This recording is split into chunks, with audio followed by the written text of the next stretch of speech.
না উঠে গেছে আমার বিগর প্রতি।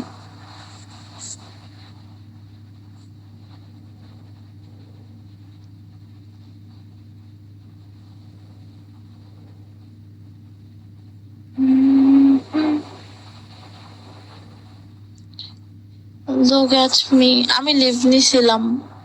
আমার ভালো লাগে না, কারণ আমার আমার লাইফ থেকে যখন হচ্ছে আমার মানে কিছু হচ্ছে স্পেশাল মানুষ, মানে যাদের চলাফেরা উইদাউট কোনো চাওয়া পাওয়া ছাড়া যে মানুষগুলো আমার পাশে ছিল, যাদের প্রতি যারা আমার একটা সময় অনেক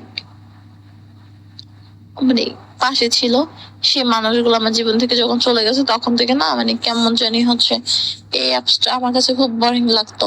তারপর থেকে না জীবন থেকে যা পাওয়া সব শেষ করে ফেলছি। যদি আমি ওল্ড হোস, কিন্তু আমি আমার জীবন থেকে সবকিছু মানে ছেড়ে দিছি। আছে না যে চাহিদা, চাহিদা জিনিসটাই জীবন থেকে ওঠাই নিছে। চাওয়া পাওয়া তো দূরেরই কথা, চাহিদা জিনিসটাই ওঠাই ফেলছে জীবন থেকে। আগে জীবনে একটা চাহিদা ছিল, বাট সেই চাহিদা জিনিসটা আমার ভিতরে ছিল না। মাঝখানে যে জিনিসটা হয়েছে সেটা হচ্ছে মনে হইতো যে কোনোভাবে দিন চলে যাচ্ছে, ব্যাস এতটুকু। মাঝখানে অনেক একা হয়ে গেছিলাম আমি, খুব খারাপ লাগতো আমার। যে সময় আমি ওনার সাথে ফ্লার্টিং করতাম, অনেক কান্না করতাম একা একা, খুব মন খারাপ হয়ে যেত। হুট হট করেই আমার মানে মন খারাপ হয়ে যেত। জীবনে অনেক টাইম ছিল, আমি তখন পুরোপুরি আমার ফ্যামিলির দিক দিয়ে আমি এত পরিমাণে ডিপ্রেশন ছিলাম, খুব ডিপ্রেশনে ছিলাম, মানে খুবই ডিপ্রেশনে ছিলাম। আমার মা, আমার মাকে নিয়ে অনেক ঝামেলা ফেস করতে হয়েছে, অনেক কিছু ফেস করছে আমার ওনার সাথে যখন আমার পরিচয় হয়েছে। জীবনে কি বাজে বাজে টাইম। আজকে কোথা থেকে লাইভ করতেছেন? জানি না, আপনি ঘুমাবেন? ঘুমাবো, আমি চলে যাব, আসবো না। আচ্ছা যাই হোক, ব্যাপারটা হচ্ছে কি, একটা সময় হচ্ছে অনেক খারাপ, মানে খুব একাকিত্ব বোধ করতাম। ফ্যামিলি প্রবলেম, মানি প্রবলেম, তো এই জিনিসগুলো কখনো কোনো ফ্রেন্ড সার্কেল বা মানে বাইরের, আমার তো এমনিতে কেউ ছিল না। আমার যদি কোনো ফ্যামিলি প্রবলেম হইতো, মানি প্রবলেম হইতো, আমি কারো কাছে বলতে পারতাম না। কোথাও না কোথাও থেকে ম্যানেজ করতাম, কোথাও না কোথাও থেকে।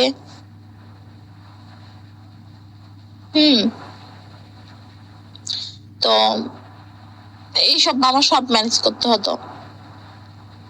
একটা মা, তারপর তার বিপদ আপদ সবকিছুতে আমাকে হাঁটতে হইতো। আমি জানি হাঁটতে হবে, কারণ আমার ভাই নেই, আমি ছাড়া কি হাঁটবে। বড়জন একটু স্বার্থপর, একটু সেলফিশ টাইপের, বলে আমি ছোট মেয়ে, কেন জানি বাস্তব জিনিসগুলো অনেক কিছু মানে জীবনের সাথে এক করে। তো তখন ওই দিক থেকে আমি আমার মা যতই যেমনই এক করুক না কেন, হ্যাঁ আমার মা অনেক ভালো, তারপরেও না ব্যাপারটা ছেড়ে দেবো, ব্যাপারটা এরকম দিই না। অনেক কিছু করছি, অনেক কিছু করি, বা মনে হয় না যে আমার থেমে যাওয়া উচিত। খুব অসহায় ওই টাইম গুলা, কিন্তু সে আমার ব্রুডে আসো, মানে আমার মাইন্ড, মানে মাইন্ডটা ভালো থাকার জন্যই হয়তো বা ওনার সাথে মানে আছে না, কেউ নেই আমার, মানে আছে কিছু কিছু সময় মানুষের জীবনে কেউ থাকে না। আমার জীবনে ওই রকম ছিল যে কেউ ছিল না আমার, তো কারোর সাথে কখনো একটা হেসে কথা বলবো এরকম মানুষ ছিল না। আর তখন উনি আসতো আমার লাইফে, আর ওনার সাথে কথা বলে বা উনি আমার লাইভে আসতো, এটা নিয়ে আমি হ্যাপি থাকতাম।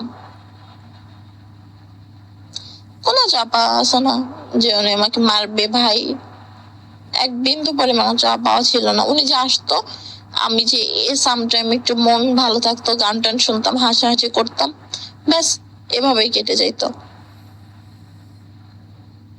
অনেক মন খারাপ আছে, অনেক মন খারাপ হয়ে যেত অনেক ব্যাপারে, কিন্তু তারপরেও হচ্ছে ওই চাহিদার চিন্তা ওইসব করেই নি, বসেছিলাম গান শুনছি। এখন তো আপনি আমার ব্রোডে আসছেন, বিড়াল আছে আমার ব্রোডে। আমি ওই সময় কেউ ছিল না, আমি একাই থাকতাম। আর উনি যখন আসতো আর যখন এখান থেকে চলে যেতাম আবার আমি একা হয়ে যেতাম। তো যখন উনি আবার চলে যেত তখন বলতাম আপনি চলে গেছেন আমিও একা হয়ে গেছি, এরকম করে বলতাম। মানে কেন যেন একটা ইমোশন কাজ করতো এরকম, যে না আমার একাকিত্ব খুব কাজ করতেছে এই জিনিসগুলা, যেমন এখন করে না। আমি অনেকবারই লাইফে হচ্ছে অনেক কিছু নিয়ে অনেক ডিপ্রেশনে ছিলাম। ব্যাস, যাই হোক, ভালো থাকেন আপনি। আর এইসব ঝামেলায় যেন না, সবাই সবার সাথে ভালো থাক।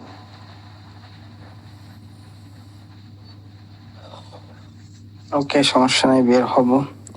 সেহেরি করবো তো, আমার টায়ার্ড। ইমোশনাল হইয়েন না কোনো ব্যাপারে।